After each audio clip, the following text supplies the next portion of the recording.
para que a gente possa tratar de uma espiritualidade, de uma religiosidade que não seja só de aparências, qual a igreja que você frequenta ou qual a veste que você usa, mas uma espiritualidade que transforma, que faz com que você viva de uma maneira diferente, que te faz feliz, que te faz ser pleno. Você precisa conhecer esse jogo mental do eu e a possibilidade de, percebendo a ilusão disso tudo, morrer para o sentido de eu e viver a vida do não eu. É lógico que você sempre vai ter responsabilidades no mundo prático. Você tem um trabalho, você tem a família, esse eu, ele tem que funcionar direitinho. Agora, por que as suas aspirações, por que as suas principais energias têm que ser focadas no eu? Você nunca vai mergulhar nos níveis mais profundos da consciência se você estiver apegado ao que é transitório. Então, o não eu, ele não está em conflito com o eu. O eu tem a sua função prática, mas ele precisa ser profundamente simplificado para que a nossa consciência opere numa dimensão não egocêntrica. Então, a questão da dualidade que eu estava dizendo, isso é inerente ao pensamento, porque o pensamento imagina. Quando ele imagina, ele se afasta do fato. O fato está se apresentando num determinado momento. Se ele fica só com o fato, ele pode até modificar esse fato ou não. Está claro? Tem coisas que você pode modificar, você vai e modifica, e não tem conflito. Tem coisas que você vê que não pode modificar, que não dá para modificar, e você aceita o fato e vive com o fato. Isso não é conformismo, isso não é comodismo. Porque as pessoas que vivem com o fato, elas têm muito mais energia para fazer as coisas do que aquelas que ficam especulando, falando, imaginando, e vivem o conflito entre o que é e o que deveria ser. Então, é a nossa mente que cria a dualidade, é a nossa mente que cria a divisão. É ela que diz assim, não gosto de fulano, mesmo que ela não diga. Isso está registrado lá, não gosto de fulano. Por quê? Porque eu criei uma parede mental, um preconceito, uma divisão. E se eu puder evitar fulano, eu vou evitar sempre. Às vezes, do ponto de vista prático, você até precisa fazer isso, em alguma circunstância. Mas e no seu coração? Porque a unidade da vida só existe se no seu coração você não rejeitar nada e não perseguir nada também. Você lida com a vida como ela é. Então, é possível você ter afeto por pessoas que você não conhece. Simples ato de simpatia, uma fração de segundo, que vem aquela energia benéfica e aquilo ali. Às vezes aquela pessoa que vem no trânsito, você parou no sinal, ela vai lá no vidro para vender alguma coisa. A maioria das pessoas fecha o vidro. Você pode dar um sorriso, se isso for espontâneo. Nós podemos viver em unidade.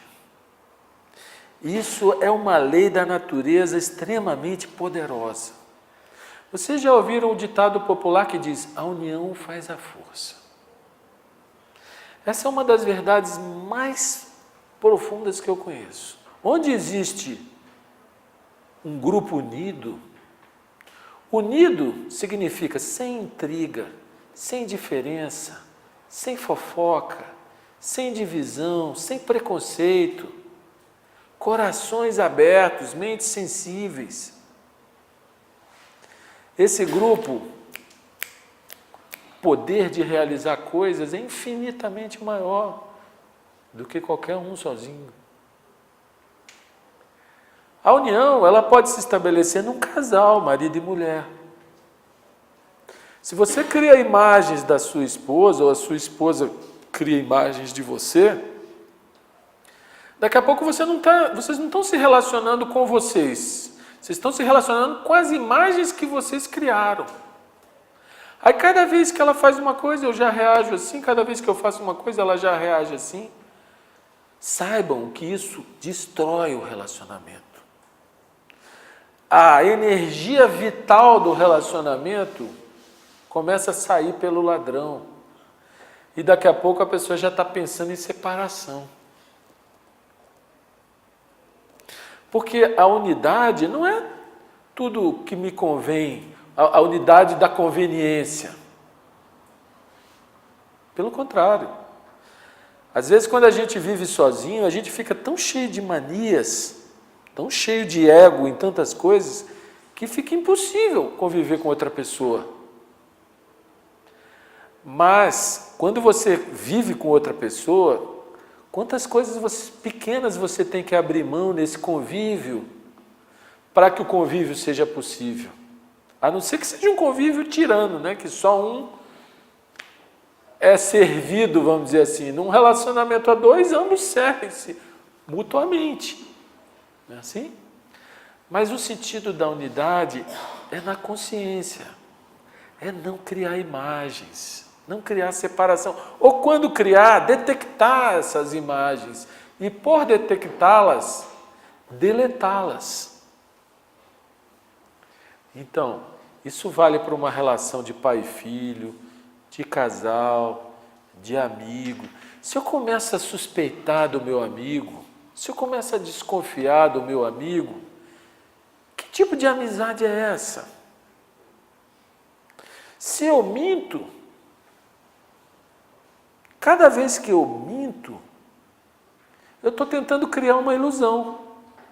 Por quê? Porque a realidade é tal. Aí eu minto, eu estou tentando desviar a mente da pessoa para que ela não veja a realidade e veja uma realidade diferente, imaginada por ela. É lógico que isso destrói o relacionamento. Às vezes a gente pensa que em pequenas coisas, tal, não sei o que, isso tudo vai se acumulando. E a tendência nossa nos relacionamentos é acumularmos, e chega uma hora que a gente não aguenta mais. Então, se nós queremos ser felizes, não apenas a felicidade material, porque essa é efêmera. Se nós queremos ser felizes dentro de nós, e essa é a única felicidade real, a gente precisa compreender essa estrutura do eu e do meu, e do jogo de interesses que ele está sempre a serviço, né, para poder viver numa dimensão diferente. E essa dimensão, ela é mais sutil, ela é mais sensível, ela é mais receptiva, ela se doa muito mais, porque ela não está presa na dualidade. Então, quem quebra a unidade da vida é o nosso processo de pensamento. Se nós compreendermos como funciona o pensamento, sempre saindo do agora, sempre indo ao ontem e projetando o amanhã, sempre criando a distância entre o que é e o que deveria ser. Esse pensamento é que quebra o sentido sagrado da unidade de todas as coisas.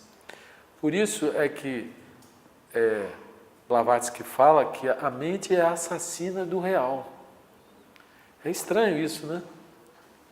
Mas A pessoa que se move de fato para fato, ela é uma pessoa simples, ela é uma pessoa tranquila. A consciência dela está sempre no aqui e no agora, serena. Agora, a pessoa que está especulando, ela pode até ganhar mais dinheiro, ela pode até viver numa agitação diferente, mas ela vai estar sempre incompleta. Ela nunca vai estar plena. Eu acho que são realidades tão transcendentais, tão gigantescas, que se a gente não trouxer para o nosso viver, se tornam meras palavras, meras bandeiras, meras frases bonitas, e tudo continua como dantes no quartel de Abrantes. Mas se nós nos interessarmos por conhecer a nós mesmos, por compreendermos essa preciosa máquina que a natureza nos deu, e vermos que a vida vai muito além do pensamento, muito além, talvez a gente tenha a chance de mergulhar nessas dimensões mais profundas e transformar o nosso viver para que ele seja simples, feliz, harmônico, afetuoso e profundamente sereno.